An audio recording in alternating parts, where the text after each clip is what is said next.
Police સ્ટેશનના મોટા મુંજિયાસરની એક ઘટના સામે આવી છે, જેનામાં મોટા મુંજિયાસરની જે પ્રાથમિક શાળા છે એનામાં ધોરણ 1 થી 8ના જે વિદ્યાર્થીઓ ભણે છે એનામાંથી 20 થી 25 આશરે જેટલા બાળકો છે એમને પોતાના હાથ પર આ બ્લેડ મારેલી છે.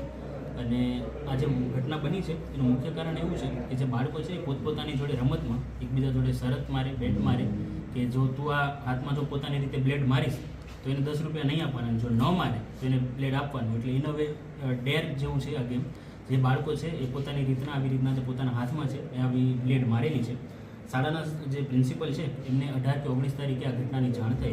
21 તારીખને એમણે જે શાળાના જે વાલીઓ છે એમની મિટિંગ બોલાવી અને એનામાં તાલુકાથી કેળવણી નિરીક્ષક છે રમેશ માલવિયા એ પણ હાજર રહ્યા હતા અને બધા બાળકોને અને વાલીઓને એની જાણ કરવામાં આવી હતી. અને જે બાળકો છે એમણે પણ ભવિષ્યમાં આવી કોઈ પણ કૃત્ય નહીં કરે એવી બાંહેધરી આપી હતી.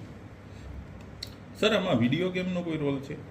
એઝ ઓફ નાઉ વિડીયો ગેમનો કોઈ રોલ સામે નથી આવ્યો, અથવા કોઈ પણ બાળકે કોઈ મોબાઈલમાંથી જોઈ અને એવું શીખ્યા હોય એવું અત્યાર સુધીમાં જાણ નથી કરી. પણ આ જે છે એમણે બધાને સાંભળી અને ક્યાંકથી કર્યું હોય એવું લાગે છે. પણ એઝ ઓફ નાઉ વિડીયો ગેમનો અથવા મોબાઈલનો આનામાં કોઈ રોલ સામે આવ્યો નથી. ટોટલ સંખ્યા કેટલી વિદ્યાર્થીઓની બનાવવામાં? ટોટલ બનાવવામાં આજે આશરે છે એટલે 20 થી 25 બાળકો આનામાં સામેલ છે અને એમના હાથ પર આટલી જે છે એ નાનકડી ઈજાઓ મળેલી છે. આ ઘટના એવી રીતના બની છે કે જે બાળકો છે એ પોતાનું જે પેન્સિલનું જે શાર્પનર હોય એની બ્લેડ છે એ સંભાવ કાઢી લેતા હતા. એટલે આ જે છે એ માર્કેટમાંથી પરચેસ કરેલી બ્લેડ હોય એ બ્લેડ દ્વારા નથી થયું, પણ શાર્પનરની જે બ્લેડ હોય એના દ્વારા એમણે કાઢી અને એના દ્વારા પોતાના હાથ પર આવી રીતના માર્યું છે. એનાથી આ ઘટના બની છે. વાલીઓનો આક્ષેપ છે કે શિક્ષકો અથવા શાળા દ્વારા છુપાઈ હોય વાત, એવું કોઈ લાગ્યું તમને? ના, એવું કોઈ જાણવા નથી આવી, કેમ કે 18 અને 19 તારીખના જ્યારે પ્રિન્સિપલ છે એમને આ ઘટનાની જાણ થયેલી. 21 તારીખે એમણે વાલીઓની તાલુકા કેળવણી નિરીક્ષકની સાથે મિટિંગ બોલાવી હતી, બાળકોને પણ જાણ કરી હતી અને જે વાલીઓ છે એમને પણ આ બાબતની જાણ કરી હતી. ક્યાં વિદ્યાર્થી હતા જેને આવી પ્રેરણા આપી 10 રૂપિયા આપીને? ક્યાં ધોરણે?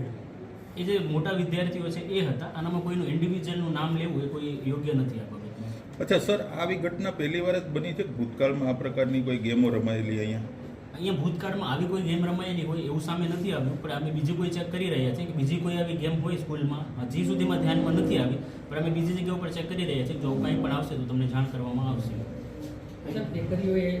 સાથે છે કે ખાલી વિદ્યાર્થીઓ?